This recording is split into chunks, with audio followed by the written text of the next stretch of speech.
Eu sempre desejei, né, ter filho, aumentar a família, fortalecer a resistência.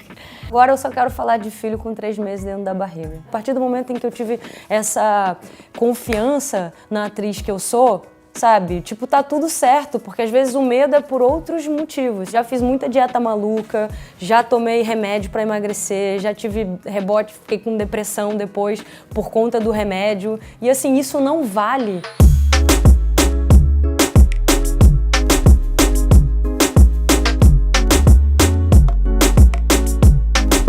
Eu acho que a Erika, ela teve uma base familiar, né, com essa mãe leoa, essa Dona Lourdes, que é uma mulher incrível, que é íntegra, digna, correta, e ela foi criada com muito amor. Ela conseguiu distribuir bem, espalhar esse amor para todos os filhos, assim. Então acho que cada filho tem a sua personalidade, né? Um é bem diferente do outro, mas eles têm respeito, sabe? E acho que isso é uma coisa que a gente aprende a respeitar o outro, o espaço do outro. Eu acho que ela tem uma vida difícil, assim, até pela grana, poucos recursos, mas ela é uma menina muito leve, assim, que apesar de tomar essas rasteiras, ela fala, peraí, não vou ficar aqui em casa sofrendo, chorando, e eu acho que ela não tem uma vida sofrida, eu acho que ela tem uma vida com muitas dificuldades, mas ela consegue passar por cima de tudo isso e tá sempre sorrindo de bem com a vida. Eu acho que essa base familiar eu também tive, assim, sabe? E às vezes quando eu tô num momento de dificuldade, de desafio, sem saber o que fazer, como lidar com alguma questão, assim, eu penso de onde eu vim, sabe? Que é geralmente para onde eu vou. E aí vou para Paraty, vou encontrar minha avó, minha mãe. Eu venho de uma família de mulheres muito fortes, assim, sabe? Trabalhadoras, batalhadoras, guerreiras, assim. Então eu sempre falo, pô, não é possível, eu sou neta da Marinês, sabe? Como que eu não vou dar um jeito de resolver esse problema, sabe? A minha avó parece muito com a Dona Lourdes também em algumas questões, ou um jeito de falar, sabe? E a vida é assim, se eu for ficar esperando tá tudo bem para sorrir para a vida, nunca vai dar certo, sabe? Porque sempre tem alguma coisa que a gente precisa melhorar ou resolver. Acho que acabou o conflito, acabou a vida, sabe? Então isso é uma coisa que nos acompanha. E aí vale prestar atenção na forma como a gente lida, né? Com tudo isso, assim. Posou um bem-te-vi lindo ali. Me emocionou o bem-te-vi. É muito louco. Eu nunca vivi uma situação dessa, eu nunca me percebi. Acho que hoje em dia, como a gente fala mais sobre tudo isso, fica tudo mais claro, você identifica muito mais rápido. E até amigas ou pessoas que estão passando por alguma coisa e quando abrem, trocam, falam, opa, sabe, isso é abuso, isso não pode. A gente está mais consciente do que da onde acaba o limite, sabe? Agora vai entrar o bem-te-vi, assim, eu estava esperando a deixa. Eu fui criada pelo meu avô. Junto com a minha avó. Minha mãe foi mãe aos 16 anos, super novinha. Meu pai foi embora quando eu tinha 1 ano de idade e eu fui criada por uma mãe adolescente pelos meus avós. E o meu avô, ele foi a figura paterna mais incrível, assim, era a pessoa que eu mais me dava bem, que eu mais entendia e que eu falava que, quando era criança, né, que queria ser atriz, a minha mãe e minha avó falavam, olha, é muito difícil esse meio. E aí eu lembro que quando eu via isso, eu falei pro meu avô falou assim, queira o Oscar, mira no Oscar e vê onde você acerta. Então ele foi o cara que me incentivava, que me ensinou a sonhar, sabe? A ir atrás dos meus sonhos, de correr, de acreditar. Então ele foi essa figura. E aí na hora que eu estava falando das mulheres importantes, porque quando meu avô faleceu, foi em 2009, e assim que ele faleceu, pousou um bem-te-vi em cima do caixão. E aí esse bem-te-vi ficou em casa durante 1 mês, assim, a gente sempre sentia a presença do meu avô no bem-te-vi. Agora eu tava falando das mulheres fortes, que eu fui criada por mulheres fortes, foi um bem-te-vi, e meu avô, parecia que meu avô tava falando, ih, não vai lembrar de mim? E aí ele apareceu nesse momento. Agora, voltando pra Erika, eu acho que assim, olha ele lá, ó, continua. Voltando pra Erika, eu acho que o Magno, né, que é esse irmão mais velho, porque o que acontece, quando a Erika nasceu, foi quando o Domênico sumiu, né? E a mãe encontrou a Camila no meio do caminho e trouxe com a família para o Rio de Janeiro procurar o irmão sumido. A gente tinha o Magno, que já era um irmão maiorzinho, assim, quase mais pré-adolescente, que tem até uma ligação maior com a Lourdes. Então ele de uma certa forma, ele cumpre um pouco essa figura paterna, assim, ele é um cara que a mãe conta também, então eu acho que isso não fez falta, assim, eu acho que para nenhum dos filhos, sabe? Eu acho que também quando você cresce sem essa figura, você não sabe o que é ter, né? Então eu acho que assim, eu não tive a presença física do meu pai, ele não, mas eu tive o meu avô, então essa é a referência. Então eu acho que para a Érica talvez seja um pouco o Magno, essa pessoa, esse homem, sabe, que representa esse lugar talvez do pai, mas eu acho que também às vezes a mãe é tão incrível que tá tudo certo, sabe? Eu acho que a Lourdes é essa mãe, ela é pai, ela é mãe, ela é tudo na vida desses filhos, ela faz tudo, ela se vira, sabe? Pra não deixar faltar nada e pra essa vida não ser sofrida, sabe? Eu conheci, já era grande, mas assim, não tinha muita afinidade. Eu acho que pai é quem cria, quem dá amor, é quem tá presente e não aconteceu, mas assim, não tenho mágoa, não tenho nada. Eu senti falta enquanto era menor, mas acho que meu avô era o cara que ia no Dia dos Pais, era o cara que estava presente, era o cara que... Pô, com o avô daquele, acho que tá tudo certo. Meu avô morreu jovem, aos 60 e poucos anos, né, que hoje em dia é jovem, assim, ele não foi um avô idoso porque minha mãe queimou a largada, foi mãe com 16, então meu avô era super novo também, minha avó também, assim, então era... A minha avó foi avó com 45, sabe, então... Meu avô não tinha nem 50 e a minha mãe tinha 17, 16, 17. Lá em casa, a nossa religião sempre foi o amor, assim, e a conversa. A gente sempre... Meu avô, ele... Meio-dia era hora do almoço, né? Minha avó tem uma loja que ela herdou da mãe, que foi uma das primeiras vereadoras do estado do Rio de Janeiro, talvez a primeira, Josefina. Minha família veio do Líbano há 300 anos, eles mudaram para Paraty, aí a minha bisavó, Josefina Gibrail Costa, abriu essa loja que chama Casa Costa, que existe até hoje, que a minha avó herdou e cuida, é uma loja super tradicional na cidade. Então, assim, Paraty era uma cidade menor, né, na época, e todo mundo conhecia todo mundo, então, tipo, tô brincando na praça com fulano. Que fulano? Filho da fulana. E a minha avó sabia que era, então tudo bem. Então, todo mundo sabia, vou na casa do meu amiguinho tal, aí todo mundo se conhece. A cidade era muito tranquila, a gente dormia com as janelas abertas para entrar um ar, né, no centro histórico, então não tinha esse perigo de hoje, trancou a porta, vê se não sei o que, sabe? Era tudo com travessão, mas para a porta fechar, não tinha mais trava, mais preocupação e câmera, não tinha nada disso. Tive uma infância muito livre, fui criada sempre com muito amor, com muito diálogo e acho que eu também demorei a entender a minha sexualidade, a aceitar. Então, assim, foi uma coisa que o meu avô me falou quando eu contei para a família que estava namorando uma mulher. A família falou, nossa, mas espera aí, calma aí, como assim? Você sempre namorou meninos? Teve aquele estranhamento no início. O meu avô falou, olha, tá tudo certo, você demorou 20 anos, acho que eu tinha na época, para entender isso, para se aceitar e para conseguir viver de uma forma tranquila. E assim, a sua mãe e a sua avó vão levar o tempo delas, é importante que todo mundo se respeite, você não está fazendo nada errado. Você já se privou muito, provavelmente, por não ser tranquilo, mas agora vai viver a sua vida, mas respeita também o tempo da sua mãe. Então, assim, você demorou 20 anos para falar, pô, tá tudo bem, é isso aí que eu quero, deixa o tempo dela que a gente foi criado no amor, isso não vai se perder, sabe? Ela não vai te amar menos por causa disso, mas ela vai ter um tempo para aceitar. E isso foi o que aconteceu, sabe? Depois ficou tudo bem. Eu vim de Paraty, né, uma cidade pequena, eu não conhecia ninguém que trabalhava com isso, eu não sabia nem como chegar. E eu lembro que muito pequena, assistindo televisão, porque assim, a minha mãe e minha avó assistiam novelas e o meu avô assistia jornal. Então assim, entre a novela das 7, que geralmente minha avó e minha mãe chegavam da loja, porque a minha mãe também é sócia da minha avó na loja, elas chegavam em casa e ligavam a TV. Aí entrava o jornal. Aí meu avô, Zé, o jornal, aí meu avô assistia o jornal. Aí acabava o jornal e falava, começou a novela. E aí ele sempre alternava. Aí uma vez eu criança, devia ter uns 6 anos, estava assistindo televisão com a minha mãe e com a minha avó. Aí eu falei assim, mãe, você acha que meu pai assiste novela ou jornal? Aí ela falou, olha minha filha, eu acho que ele assiste Eu acho que ele...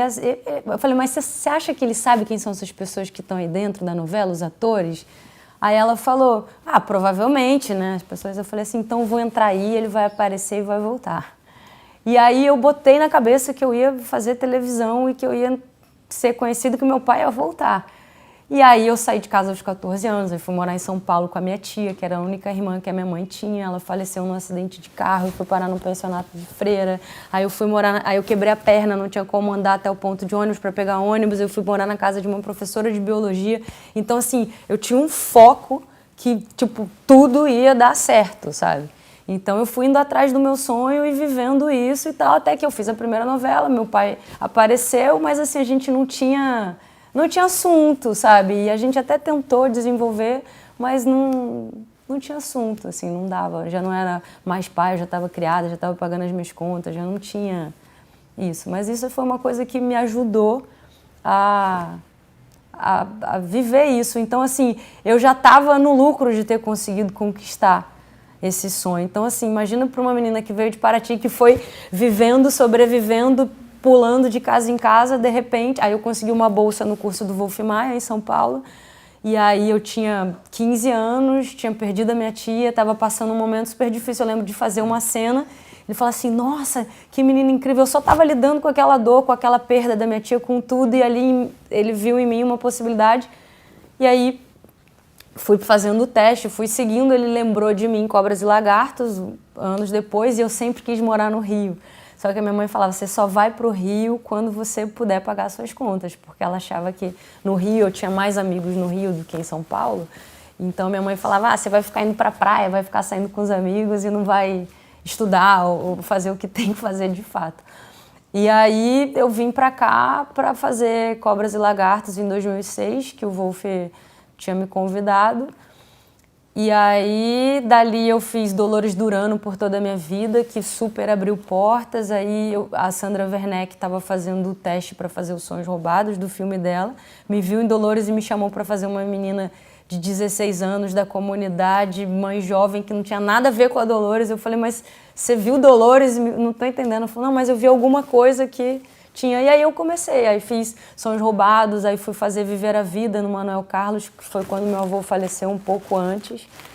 E o meu avô, voltando a falar dele, ele era o cara que, assim, quando eu fiz a minha primeira novela, ele comprou a TV, aquelas TVs grandes que estavam começando a ter. Aí minha avó falou, mas essa TV, como é que você gasta um dinheiro com uma coisa dessa? Nem passava na porta, teve que abrir um pouco a porta do quarto deles e tal. Falou, minha neta agora vai deslanchar, que ele falava. E aí vai cada vez menos vir para Paraty, eu quero vela do tamanho natural. Aí ele botou, aquela TV gigante. Aí acabou a novela, eu fui fazer Cobras e Lagartos, eu fui fazer Dolores Duran. Aí quando ele soube que ia passar meia-noite, que eu, por toda a minha vida passava super tarde, ele falou, mas ninguém vai ver. Aí ele comprou um gravador de DVD. Aí ele fazia cópias, ele fez tipo 100 cópias, e aí ele andava na rua com uma bolsa, e aí esperava a pessoa vir falar, vi sua neta. Aí ninguém falava nada, ele falou, mas você viu a minha neta? Não sei o quê. Não vi, mas passou ontem, que foi muito tarde, mas eu tenho uma cópia. Aí ele ia distribuindo cópias, né? E aí a minha avó falava que se dependesse do meu avô, eu ia fazer mais sucesso que Zezé de Camargo e Luciano, que ele era tipo 2 filhos de Francisco, sabe? E aí eu lembro que ele viu 2 filhos de Francisco e falou, você ainda vai trabalhar com esse diretor, escuta o que eu tô falando. E aí eu lembro que logo depois ele faleceu, aí eu fiz Viver a Vida, ele conseguiu ver o Dolores, que foi a maior, ele vivia cantando, ele morria de orgulho. E aí logo depois eu fui chamada para fazer o Gonzaga, que era do Breno Silveira com a Patrícia Andrade, que era a mesma equipe do 2 Filhos de Francisco. E foi através de Dolores Duran, porque a Pan, né, a Patrícia, escreveu Dolores também. E aí a minha vida foi assim, tipo, uma coisa foi chamando a outra, e aí quando eu fiz 30 anos, eu fiz o Entre Irmãs, que foi num momento de crise, que assim, eu sempre botei esse foco na cabeça desde pequena, que na verdade era por causa do meu pai, não era por causa do meu avô, que era o cara que me ensinou a sonhar certinho, sabe? Mira no Oscar e vê onde você acerta. Se quiser um prêmio em Paraty, talvez você não faça bem o seu trabalho. Então, queira grande, sabe? Respeite as pessoas, não passe por cima de ninguém, vai na sua, assim, confie e seja você, que é o melhor que você pode ser, você só pode ser você. Então, a autenticidade está nisso, né? Da gente ser honesto e verdadeiro com o que a gente é de fato. E aí eu comecei a fazer, aí eu fiz o Entre Irmãs, aí foi indo, e aí de repente, acho que também por conta do Entre Irmãs, eu já tinha tido algumas oportunidades de fazer filme fora, só que o meu inglês era, tipo, muito ruim. Eu ia ter que decorar e trabalhar muito o meu sotaque, então nunca foi o meu foco. Talvez se tivesse sido, já teria feito 2 filmes, outros que já tinham me chamado. Um era para fazer Irmã da Penélope Cruz, assim, eu tipo, caramba, eu vou ter que falar que... E aí esse diretor me ligou, eu fiz um trabalho com ele, que foi o Carmo, um filme que nem estreou no Brasil, que era uma coprodução Brasil, Espanha e Polônia, estreou fora. E aí o diretor falou, pô, você fala inglês, vai ter um filme e tal. Eu falei, cara, meu inglês é ruim. Ele falou, mas estuda. E depois ele veio com outro convite, eu falei, não tá bom ainda. E aí dessa vez, no Monster Hunter, que é um filme de game, né, com a Mila e com Paul Anderson, que é o marido dela, eles fazem sempre essa parceria, né, do Resident Evil e tal. E aí me ligaram do escritório e falaram, veio um convite aqui para um filme internacional com a Mila, tarará, tarará. Eu já estava pronta para falar, mas meu inglês ainda não tá bom. Eu falei assim, não tá bom o meu inglês, mas dessa vez eu vou arriscar e vou... Peguei um professor de inglês e tal, para dar uma trabalhada intensa. E aí falou, não, tudo bem, você fala Esperanto. Eu falei, tá, meu Esperanto é ótimo. E aí eu falo Esperanto no filme, mas assim, quando eu fui falar com o diretor, ele falou, não tem problema nenhum, porque como as pessoas não falam Esperanto, e é um filme que tem um ator alemão, uma atriz japonesa, uma brasileira, não precisa ter um sotaque específico, né? Porque o Esperanto foi essa língua criada por um polonês para ser a segunda língua universal. Então, assim, você que é brasileiro aprende o Esperanto para se comunicar com qualquer pessoa no mundo. Não deu muito certo, então as pessoas não falam, então não vão poder me julgar, assim, só se falarem Esperanto fluentemente. Mas é isso. E aí acabou acontecendo. Então, acho que aconteceu. Como tudo que vem acontecendo, as coisas geralmente chegam, assim. Eu acho que... Sabe aquela coisa da inspiração? Eu não sei quando a inspiração vai vir, mas vai me pegar trabalhando. Então, eu estou sempre trabalhando e as coisas vão chegando. Eu tive essa experiência, né? E essa experiência já é muito diferente por ser um filme de game. Não é só um filme de ação. Então, você contracena muito com chroma key, você contracena com monstros que não existem. Então, tipo, eu tô matando um monstro e tem uma arma e superpoderes. Então, assim, eu nunca vivi isso, sabe? Foi muito legal. E eles escaneiam também o corpo inteiro. Aí teve uma cena que o diretor falou pra mim, falei, pô, eu acho que eu virei na hora errada, porque tava um barulho, eu não tava escutando. E aí ele diz pra mim, não se preocupa não que eu faço você virar na hora certa. Eu falei, mas como? Ele falou, não, depois a gente vai escanear. Então tem essa coisa 3D, porque imagina, se vão botar um monstro contracenando comigo, eles podem alterar meu acting com isso, assim, na pós. Então, eu não sei como vai ficar, mas foi super diferente. Eu subia num cabo de vários metros, porque ia ter uma dublê. Aí eu fui assistir o ensaio da dublê, porque ela ela salva um dos protagonistas e desce do cabo e tal. Aí ele perguntou, você tem medo? Eu falei, medo nenhum, é pra eu ter? Ele falou, não. Aí dispensamos a dublê e eu descia de um cabo de aço, tipo de sei lá quantos metros. E lutava com os monstros e me jogava e rolava no chão, então não teve problema nenhum. Logo depois que eu comecei a trabalhar, eu já comecei a, tipo, namorar mulheres. Então, eu acho que eu não falava publicamente em entrevistas, ou porque acho que a vida minha não interessa. E aí eu acho que na época, quando tinha algum tipo de comentário assim, eu falei, não vai rolar, sou gay, e saía dessa forma, sabe?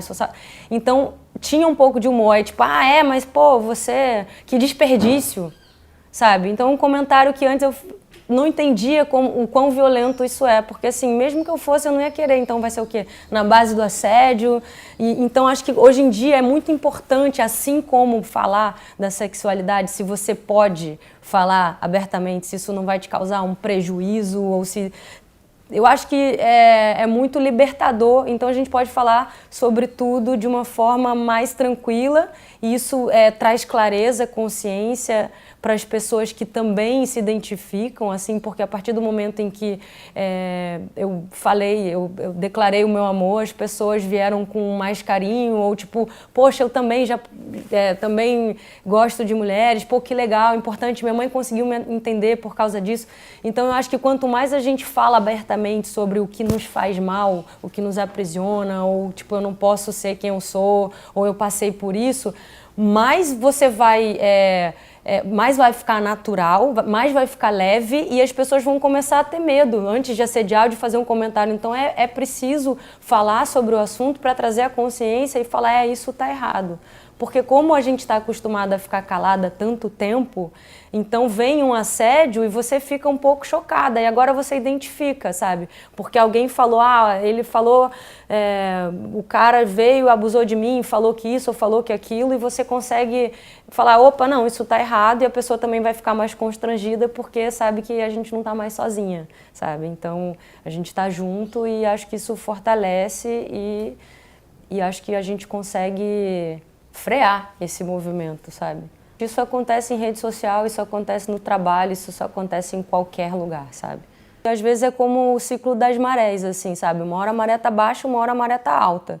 Então eu acho que, assim, para várias mulheres que começaram lá atrás, que as atrizes eram tidas como, sabe, garotas de programa, que, enfim, que eram putas, que eram isso, que todo o preconceito, tudo que elas lutaram para isso ser uma coisa como trabalho. O que você faz? Teatro? Não, eu sei, mas você trabalha com o quê? Sabe? Eu tenho a sorte de hoje conseguir viver do meu trabalho, sabe, de me sustentar dessa forma, mas eu tenho muitos amigos e amigas que, assim, estão passando dificuldades e que isso já acontecia lá atrás, que, sei lá, ficava sem trabalho, ia trabalhar em shopping, ia trabalhar isso, ia trabalhar aquilo. Eu acho que com a internet, com tudo isso, tem muita coisa mudando, né? Você tem outras formas, hoje em dia tem youtuber e tem coisas e tem public post, e tem isso e tem aquilo, então tá tudo ficando meio misturado. E eu acho que ao mesmo tempo que tem essa perseguição, é importante a gente se posicionar, a gente, enquanto artista, assim, porque às vezes você é atacado por se posicionar ou por não se posicionar. Você não vai falar nada, então, assim, eu acho que você tem que saber o que você está falando, o que você acredita, o que você defende. Então, pô, eu vivo do cinema e aí eu vejo o que está acontecendo e não vou falar nada, não vou me posicionar. Sabe? A gente tem que lutar por tudo isso, assim, por essa galera que está chegando, por essa galera que já fez tanto por nós, sabe? Então eu acho que é fundamental e a gente não está vivendo um momento relax, sabe? Longe disso. Eu estou numa posição de privilégio, né? Eu estou emendando um trabalho no outro, eu fiz um filme internacional, eu estou fazendo uma novela das 9, sou embaixadora de uma marca super legal, que eu super me identifico, que é a Reebok, que é de esporte. Eu treino, então, assim, eu acho que é difícil eu falar, mas não dá para negar que está acontecendo o que está acontecendo do meu lado, com os meus amigos, e tá na nossa cara, sabe? Mas você considera que uma atriz, no caso a Regina Duarte, que hoje assume uma pasta da cultura, ela pode mudar alguma coisa para melhor? É quem está nesse lugar e a gente precisa dessa pessoa para lutar pela nossa cultura, sabe? Então eu espero que sim.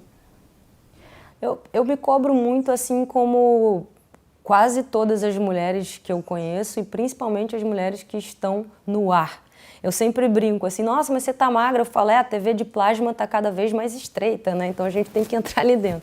Só que eu acho que o mundo tá mudando, sabe? E eu acho, eu nunca cobrei do outro, ou de uma namorada, ou de uma mulher, ou de uma pessoa que eu contraceno, ou de uma outra atriz, de ficar olhando e falar, tá...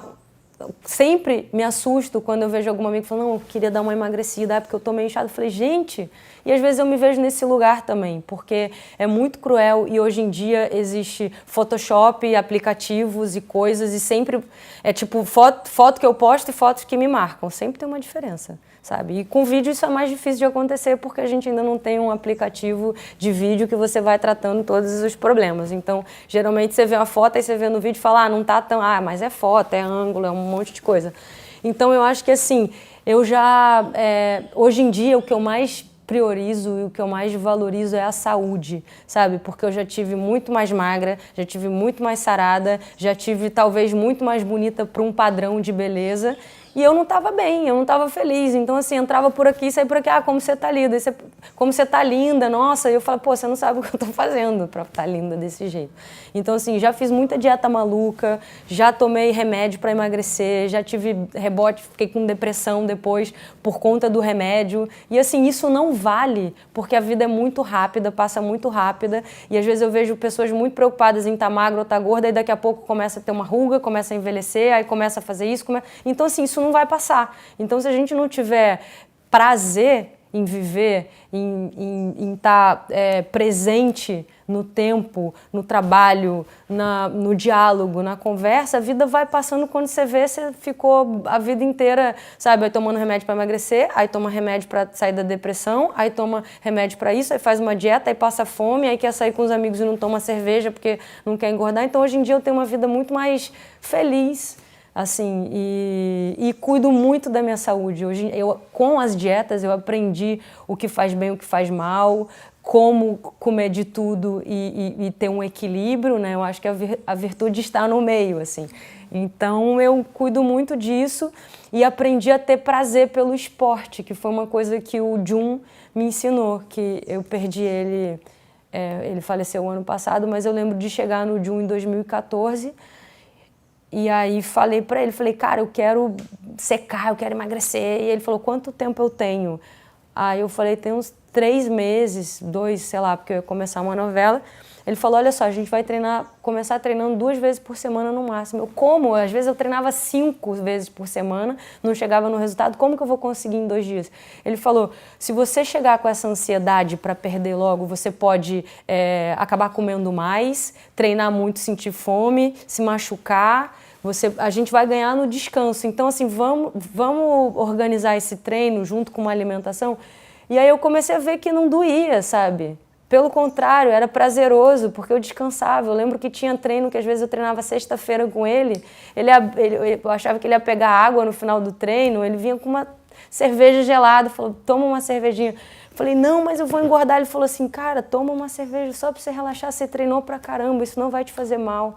E aí eu comecei a ver que a vida era muito mais, podia ser muito mais feliz, sabe? E hoje em dia eu não consigo ficar sem treinar. Antes eu ia me arrastando, ai que preguiça, ai que saco, vou ter que treinar, meu Deus, sabe? Então eu achei um lugar de treino legal, eu vi que tudo bem, que, sei lá, passar um final de semana, beber, comer fritura, comer isso, comer aquilo, e depois eu tinha o meu treino na segunda-feira, ia voltar pro cotidiano e ia estar tudo certo. Então, acho que eu consegui manter um equilíbrio, né, a saúde e treinar, e às vezes eu tô um pouquinho mais inchadinha, porque antes eu me cobrava, falei assim, nossa, eu engordei, era o fim do mundo, parecia que não dava mais para voltar ao meu peso. E isso não era nem de ganhar não era nem de não caber mais nas roupas, era muito pequeno, sabe? Era muito cabeça. Então, hoje em dia eu vejo essas mulheres empoderadas que conseguem postar foto de biquíni com corpo natural, sem usar o Photoshop, sabe? Esse movimento corpo livre é a coisa mais emocionante. Talvez se tivesse um movimento desse, eu teria sofrido muito menos lá atrás, sabe? Então, eu acho que isso está tendo um movimento muito importante, assim, sabe, do amor próprio, de saber que isso é normal, sabe? Eu ainda não tenho tanto esse relaxamento de, tipo, ver uma foto minha em que a barriga tá dobrando e postar. Eu evito, sabe? Eu ainda tem uma coisa. E a minha barriga é uma barriga normal e super pequena, sabe? Então isso é uma coisa que eu tô buscando, assim, de, tipo, tá cada vez mais tranquila com isso. Eu acho que isso tá mudando muito em todos os lugares, assim, porque antigamente eu achava que, depois que eu me assumisse, que não ia mais me chamar para fazer uma personagem pelo preconceito e pelo preconceito como eu vejo também no Brasil, assim, todo o movimento que teve antes. Eu tinha muito medo de me assumir e falar, e agora, sabe? Como é que vai ser? Porque tinham poucas mulheres falando sobre isso. E hoje em dia a gente vê que tudo bem. A gente vê, Vitória Estrada tá aí trabalhando, protagonista, e tá com Marcela, que é uma outra atriz, um casal lindo, maravilhoso. Isso não interfere em nada. E eu demorei um tempo para entender que, assim, meu trabalho é o meu trabalho. A partir do momento em que eu tive essa confiança na atriz que eu sou, sabe? Tipo, tá tudo certo, porque às vezes o medo é por outros motivos, sabe? Então, eu vi que está tudo certo e eu acho que isso vai facilitando para todo mundo. As meninas que falam hoje em dia não tem mais medo, porque, a Nanda está trabalhando, a Vitória está trabalhando, aí você começa a ver as atrizes trabalhando e isso está tudo certo, sabe? Então, eu acho que tem esse movimento. Jessica Ellen, que é uma atriz incrível, assim, é inquestionável o trabalho, a potência que ela tem, eu sou super fã dela, ela super se posiciona com a religiosidade dela, sabe, com tudo. Então, isso é muito importante a gente falar e ver que as pessoas estão trabalhando, porque antigamente a gente achava que tinha um padrão, que tinha que ser... Porque eu já ouvi muitas vezes assim, mas a sua beleza, você é bonita, mas não é aquela beleza padrão, loura, de olho claro. Era tipo assim, qual é o padrão de beleza? De que padrão estamos falando, sabe? Somos brasileiros e temos milhares de padrões possíveis, sabe? Então, eu acho que isso é muito importante. Agora, eu não tenho vaidade com os meus personagens, com a pessoa jurídica. Se for para interpretar uma gorda, de cabelo raspado, eu vou fazer. Então, assim, se ela for rata de academia, malhada, se eu conseguir fazer isso, se eu tiver tempo para fazer isso com saúde, sem fazer as loucuras que eu fazia, eu vou fazer e vai ser um desafio, eu adoro desafio. Então, minha vaidade não tá aí, sabe? Então, assim, qualquer personagem que eu vestir a camisa, que eu me apaixonar, eu vou me entregar de corpo e alma e não vou ter problema em ficar magra, feia, bonita, gorda, isso não é uma questão, sabe? Então, assim, no caso da Érica, eu acho que ela é uma menina, ela tem 20 e poucos anos, eu já estou com 33, então eu tento trazer essa coisa para ela de mais menina e cuidar da pele, da saúde, sabe, do corpo. Eu acho que ela pede isso também, mas não teria problema nenhum se ela fosse gordinha, porque ela é interessante pela pessoa que ela é, pelas coisas que ela fala. Então, isso é uma... Eu estava outro dia fazendo uma cena que eu estava com uma calça jeans de cintura alta e ela era bem apertadinha. Então, quando eu estava em pé, estava tudo certo. Quando eu sentei para ensaiar, eu estava apertada. Aí no ensaio eu abri o botão. No gravando eu ia falar, não. Aí eu falei, por que não? Era uma discussão com o Raul, um papo com ele. Aí eu peguei e abri o botão para conversar com ele, sentei na cama e eu respirei melhor, eu fiquei mais à vontade. Então é uma coisa de você estar à vontade. Eu acho que a arte acontece no relaxamento. Então, se você estiver bem com o seu corpo, estando gorda, magra ou qualquer coisa, mas se você está bem, o que eu não acho legal é quando você não está confortável. Porque às vezes, dei uma engordadinha, mas não estou me sentindo bem, aí não fica natural, sabe? Eu já fiz, por exemplo, Febre do Rato, que eu fui conversar com o Cláudio Assis, que é um filme super premiado, um filme incrível, preto e branco, fotografia do Valtinho Carvalho, quase tudo plano sequência, tem uma trilha incrível. E eu topei fazer o filme. E aí eu lembro do Cláudio Assis falando no começo, mas, às vezes eu mudo, eu não sei como eu vou dirigir e tal. Tinha um manifesto no 7 de setembro que a gente filmou na Rua da Aurora, no centro de Recife, e eu fiquei nua. E chegou um camburão, iam prender a gente porque a gente tinha autorização para filmar, mas não tinha autorização para filmar nu às 4 da tarde no centro de Recife. E eu fui nesse, sou artista, vamos lá. E eu lembro do Cláudio brincando, você que é atriz de novela, não precisa tirar a roupa não, pode ir assim. E eu falei, o quê? Vou tirar, fui, sabe? Vamos lá, direito de errar. E aí tinha a ver. Mas assim, tinha a ver, não é porque o diretor me desafiou, é porque eu achava que cabia. Aquela personagem era irreverente, foi até com o Irandi Santos. E a gente passou, foi uma experiência incrível, sabe?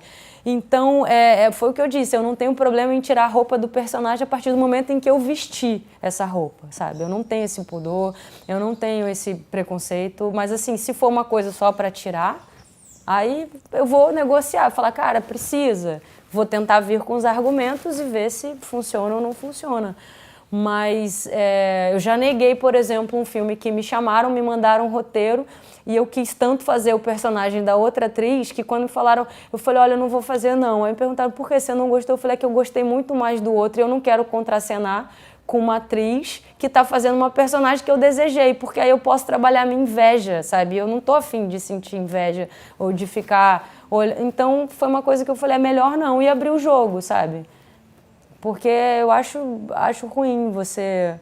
Se eu puder evitar, porque inveja é um sentimento que todos nós sentimos. Então, assim, eu estava cobiçando o papel da próxima, eu não achei saudável pro filme, sabe?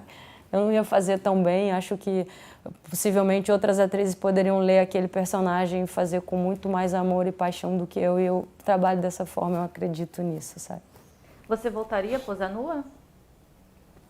Cara, assim, hoje em dia eu não penso nisso, assim, não é uma coisa, foi uma pergunta que você me fez agora, mas eu não me arrependo nem um pouco da minha Playboy, eu tenho o maior orgulho, eu acho que fiz em Cuba, acho as fotos lindas, adoro o trabalho do Bob Wolfson e eu não pensei em Nanda nua, sabe? É muito mais fácil para mim pensar em personagens. Então, na minha cabeça eu criei numa personagem cubana e aí a depilação foi super polêmica e depois eu falei, pô, jamais faria bigodinho de Hitler na terra de Fidel. Então, assim, teve uma história, sabe?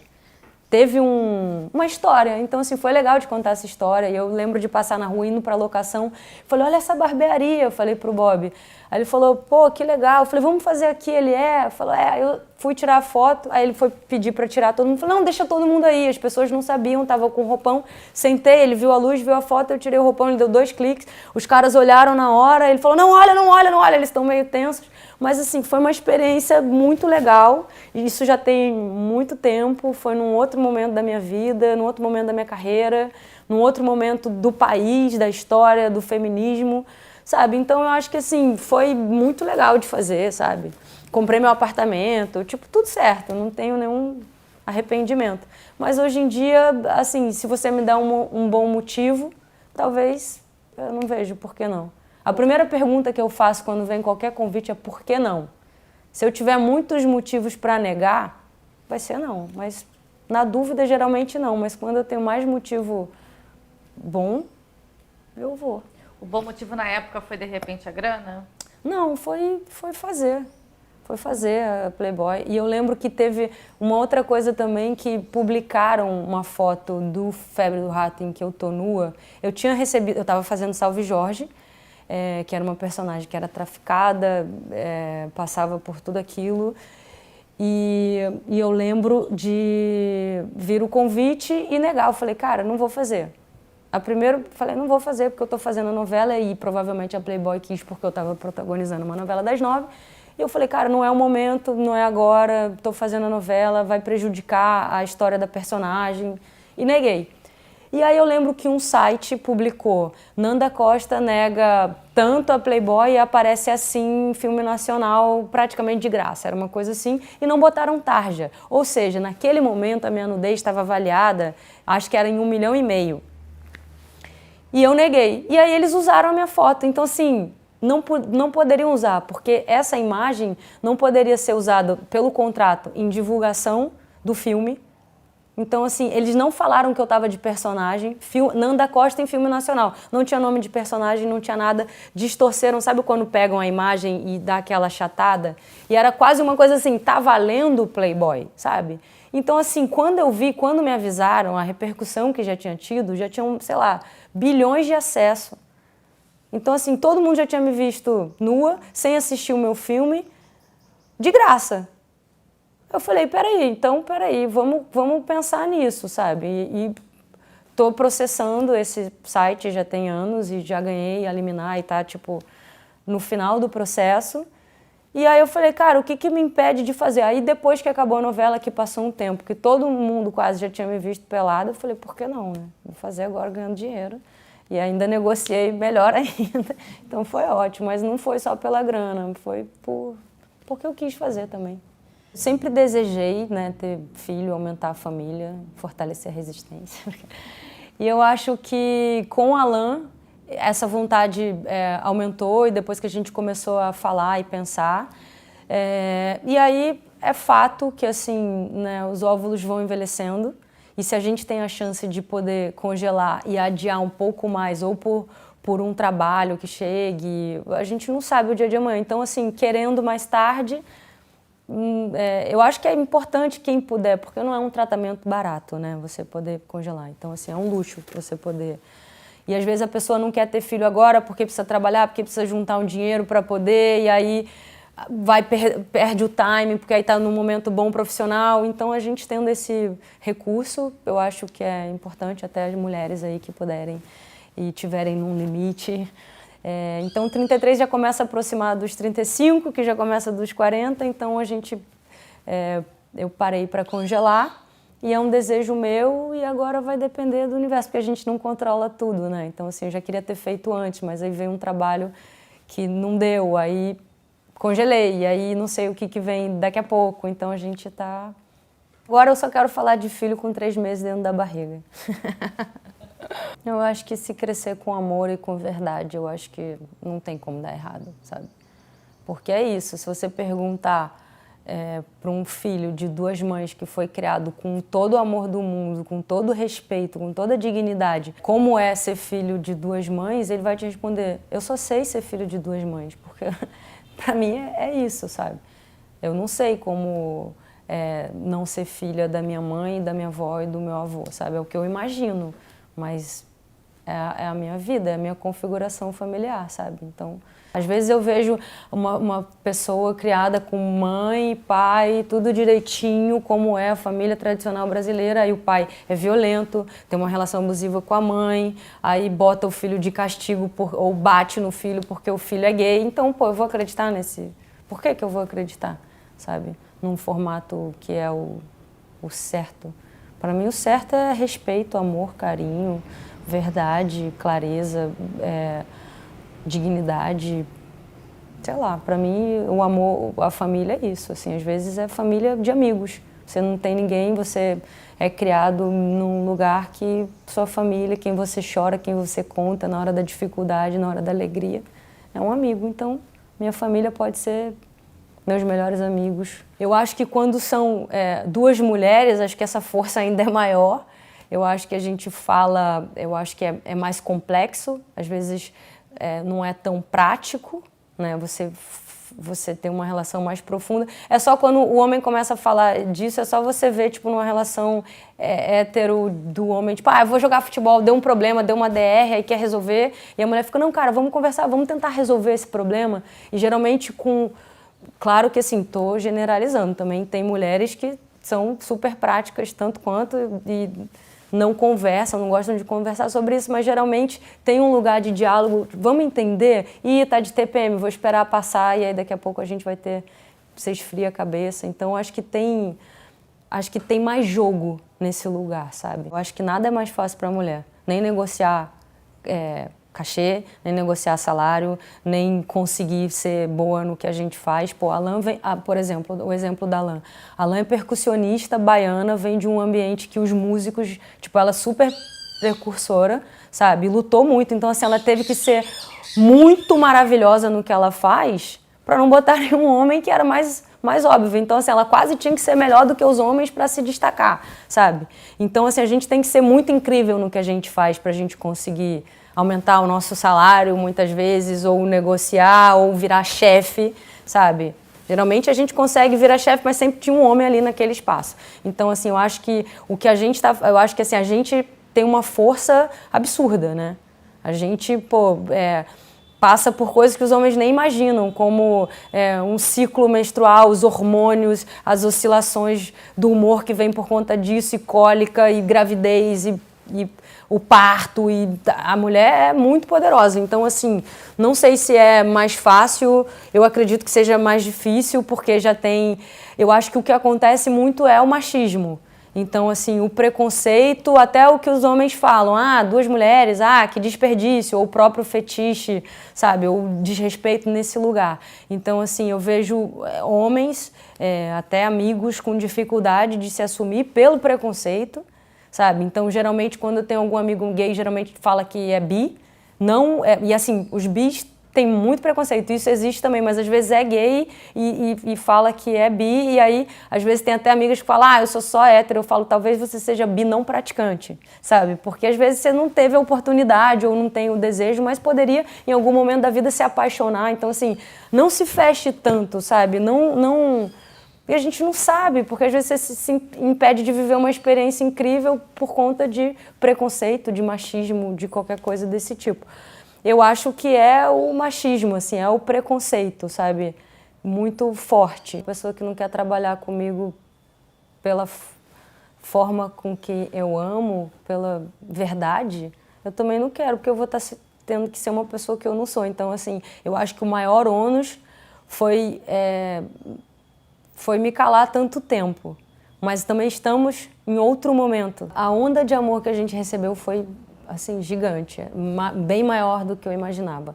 E a minha paz, a minha liberdade, assim, não tinha...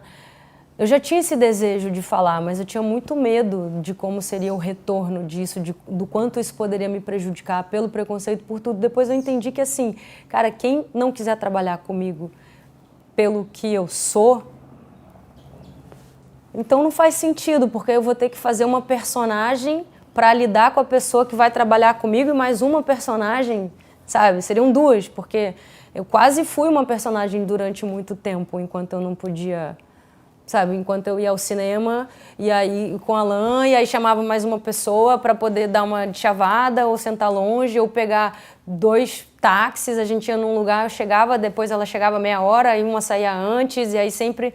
Então, assim, imagina como não era sofrido. Então, acho que, assim, o maior ônus foi esse momento em que eu não falei, assim, nada podia ser pior do que isso. Sabe? E as pessoas querem te tirar do armário a qualquer custo e dão notas e botam maldade em tudo e ficam perseguindo, e era paparazzi às vezes na porta de casa. E aí, pô, eu fiquei sem ir, por exemplo, no Baixo Leblon durante muito tempo, sabe? Tipo, às vezes era o único lugar que tinha para comer aberto, assim, perto de onde eu morava, e eu falava, pô, melhor não, então vamos pegar o lanche, vamos comer em casa. Então isso é muito ruim, você não poder ser quem você é, você poder ter liberdade de existir e simplesmente viver, sabe? Eu que sou super da vida mais simples, gosto de ir à praia, gosto de fazer coisas...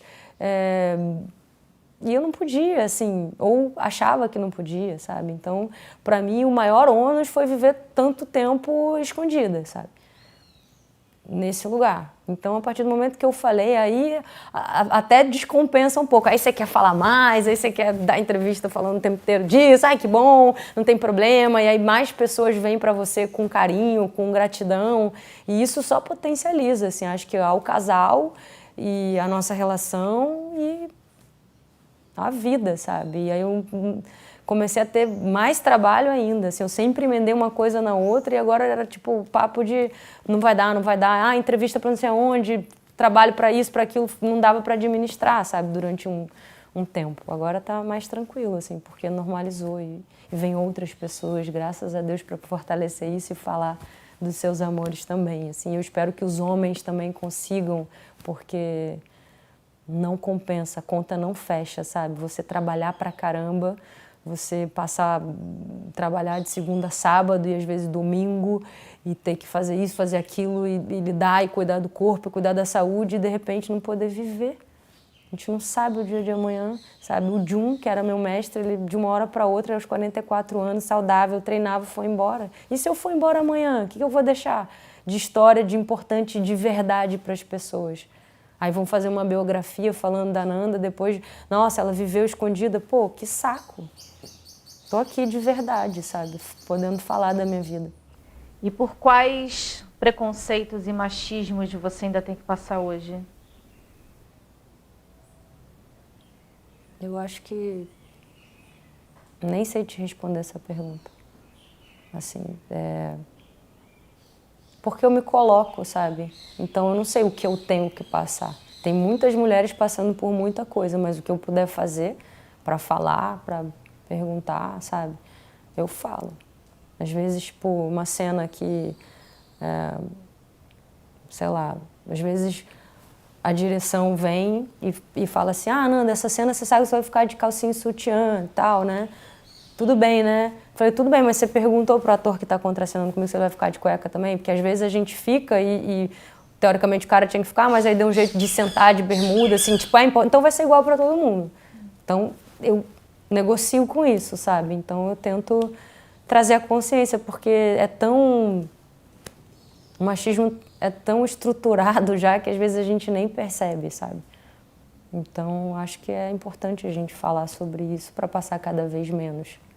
Olha, eu me considero muito, assim, muito privilegiada, estou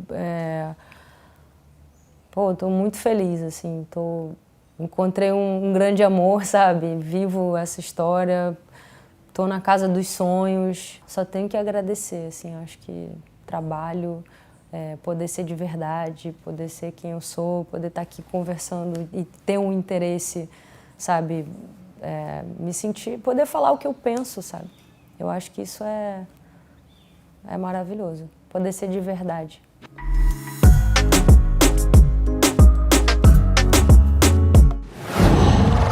Qual?